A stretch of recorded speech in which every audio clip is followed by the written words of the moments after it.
Next హోమియోపతికి వచ్చేటప్పటికి ఎటువంటి వాళ్ళు హోమియోపతి ట్రీట్మెంట్ తీసుకోవాలి? సో, ఏఆర్‌టి ట్రీట్మెంట్ అనేది కంపల్సరీ. యాంటీ రిట్రోవైరల్ ట్రీట్మెంట్ అని మనకు గవర్నమెంట్ ఇస్తుంది. ఆ ట్రీట్మెంట్ కంపల్సరీ తీసుకోవాలి. దాంతో పాటు హోమియోపతి తీసుకోవాలి. మా దగ్గర వచ్చే పేషెంట్స్ ఎలా ఉంటారంటే, సో, ఏఆర్‌టి ట్రీట్మెంట్ తీసుకుంటూ ఉంటారు. కానీ వాళ్ళకేంటంటే వైరల్ లోడ్ తగ్గదు. వైరల్ లోడ్ ఉంటుంది. ఏఆర్‌టి ట్రీట్మెంట్ తీసుకున్న. వాళ్ళు హోమియోపతికి వచ్చి బెనిఫిట్ అవుతారు. అదేవిధంగా CD4 కౌంట్ తగ్గిపోతుందనమాట. వీళ్ళకి బిలో 200 CD4 కౌంట్ ఉంటుంది. ఎంత ఏఆర్‌టి ట్రీట్మెంట్ ఇచ్చినా గూడా వీళ్ళలో ఆ CD4 కౌంట్ అనేది పెరగదు. వాళ్ళు గూడా హోమియోపతికి ట్రీట్మెంట్ తీసుకుంటే చాలా యూజ్ ఉంటుంది.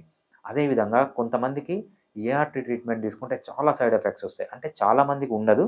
బట్ కొంతమందికి ఏంటంటే చాలా సైడ్ ఎఫెక్ట్స్ వస్తాయి. ఆ సైడ్ ఎఫెక్ట్స్ ఉన్న వాళ్ళు గూడా సో, హోమియోపతి దగ్గరకొచ్చి ట్రీట్మెంట్ తీసుకుంటూ ఉంటారు. నెక్స్ట్ వైరల్ లోడ్ 0 ఉంటుంది. CD4 కౌంట్ నార్మల్‌గానే ఉంటుంది. సైడ్ ఎఫెక్ట్స్ ఏమి ఉండవు. కాకపోతే ఏంటంటే వీళ్ళకి రికరెంట్‌గా సింప్టమ్స్ వస్తుంటాయి. సో, ఏవైతే హెచ్ఐవి వైరస్‌కి సంబంధించిన సింప్టమ్స్ ఉంటాయో వీళ్ళకి అన్నీ నార్మల్‌గా ఉన్నా కూడా వస్తుంటాయి. వాళ్ళు కూడా హోమియోపతి ట్రీట్మెంట్ దగ్గరకొచ్చి తీసుకోవచ్చు. అదే కాకుండా అన్నీ నార్మల్‌గా ఉన్నా కూడా హోమియోపతి ట్రీట్మెంట్ తీసుకోవచ్చు. ఎందుకంటే హోమియోపతి ద్వారా చాలా అడ్వాంటేజెస్ ఉన్నాయి. హోమియోపతి మీ ఇమ్యూన్ సిస్టమ్‌ని పెంచుతుంది. ఎందుకంటే ఇది ఇమ్యూన్ సిస్టమ్‌ని అటాక్ చేసే డిసీజ్. కాబట్టి ఇమ్యూన్ సిస్టమ్‌ని పెంచడం హోమియోపతి మందులకి ఆహ్, ద్వారా బాగా ఇమ్యూన్ సిస్టమ్ పెంచుకోవచ్చనమాట. సో, హోమియోపతి వల్ల అడ్వాంటేజ్ ఏంటి? హోమియోపతి తీసుకుంటే ఏంటంటే, మీకు ఏవైతే సింప్టమ్స్ ఉన్నాయో ఇంటెన్సిటీ తగ్గిపోతుంది, ఫ్రీక్వెన్సీ తగ్గిపోతుంది, డ్యూరేషన్ ఆఫ్ ది సింప్టమ్స్ తగ్గిపోతుంది.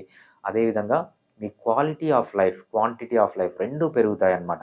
So, homeopathy treatment along with ART treatment తీసుకుంటే ఏమవుతుందంటే, ఒక హెచ్ఐవి లేని పర్సన్ 100 సంవత్సరాలు ఆనందంగా ఏ ప్రాబ్లమ్ లేకుండా ఎలా బతుకుతాడో, హెచ్ఐవి ఉన్న పేషెంట్ కూడా 100 సంవత్సరాలు ఏ ప్రాబ్లమ్ లేకుండా బతుకుతారనమాట.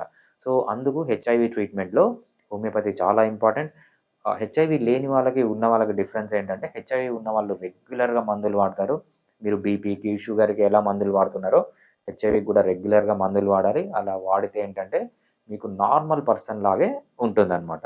సో, అంత ఇంపార్టెన్స్ ఉంది హెచ్ఐవిలో హోమియోపతి ట్రీట్మెంట్‌కి.